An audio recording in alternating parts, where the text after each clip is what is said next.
Bumi horeg bebarengan karo swara mak gleger. Keluk ireng gembulung peteng.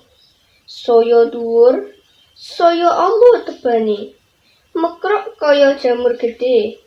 Gunung Kelut utawa Gunung Kamput. Mbledos dina Kemis malem Jemuah. Tanggal 13 Februari 2014.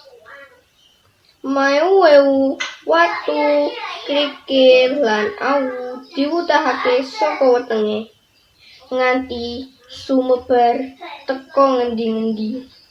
Ora mung tlatah Jawa Timur, ning awune kagawa angin nganti tekan Jawa Barat, Penere Bandung, Pangandaran lan Bogor.